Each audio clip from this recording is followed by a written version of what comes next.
حکایت صحابہ۔ معزز سامعین کرام، آج کی ویڈیو میں جو حدیث پاک جو واقعہ میں آپ لوگوں کے سامنے بیان کرنے والا ہوں، اس سے سننے اور دیکھنے میں ہم سب کی کافی زیادہ کامیابی ہے۔ نحمدہ ونصلی علی رسولہ الکریم، اما بعد فاعوذ باللہ من الشیطان الرجیم، بسم اللہ الرحمن الرحیم۔ حضور صلی اللہ علیہ وسلم کی جنت میں معیت کے لیے نماز کی مدد۔ حضرت ربیعہ رضی اللہ تعالیٰ عنہ کہتے ہیں کہ میں نبی اکرم صلی اللہ علیہ وسلم کی خدمت میں رات گزارتا تھا اور تہجد کے وقت وضو کا پانی اور دوسری ضروریات مثلا مسواک، مصلی وغیرہ رکھتا تھا۔ ایک مرتبہ حضور اقدس صلی اللہ علیہ وسلم نے میری خدمات سے خوش ہو کر فرمایا، مانگ، کیا مانگتا ہے؟ انہوں نے عرض کیا، یا رسول اللہ، جنت میں آپ کی رفاقت۔ آپ صلی اللہ علیہ وسلم نے فرمایا، اور کچھ؟ کہا، بس یہی چیز مطلوب ہے۔ آپ صلی اللہ علیہ وسلم نے فرمایا، اچھا، میری مدد کیجیے سجدوں کی کثرت سے۔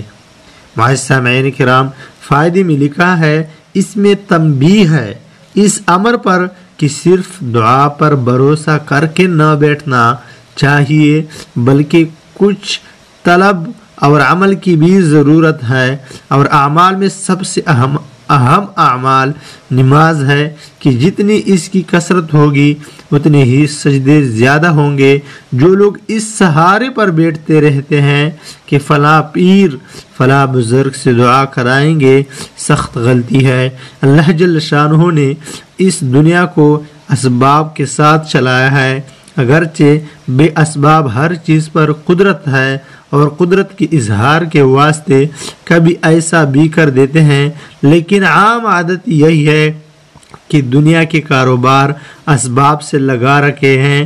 حیرت ہے کہ ہم لوگ دنیا کے کاموں میں تو تقدیر پر اور صرف دعا پر بھروسہ کر کے کبھی نہیں بیٹھتے، 50 طرح کی کوشش کرتے ہیں، مگر دین کے کاموں میں تقدیر اور دعا بیچ میں آ جاتی ہے۔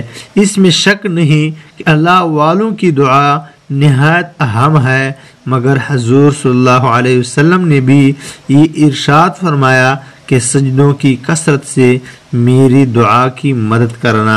معزز سامعین کرام، حضور اکرم صلی اللہ علیہ وسلم کہتے ہیں کہ میری دعا قبول ہونے میں آپ میری دعا کرو سجدوں کی کثرت کی وجہ سے۔ تو معزز سامعین کرام، اسی لیے ہر عمل کو اللہ کے واسطے کے لیے کرنا اور اللہ کو راضی کرنے کی کوشش کرنا، اور صرف بزرگوں کی دعاؤں کی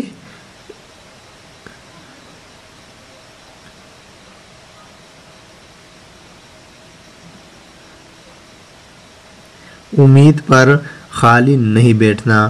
وآخر دعوانا ان الحمد للہ رب العالمین۔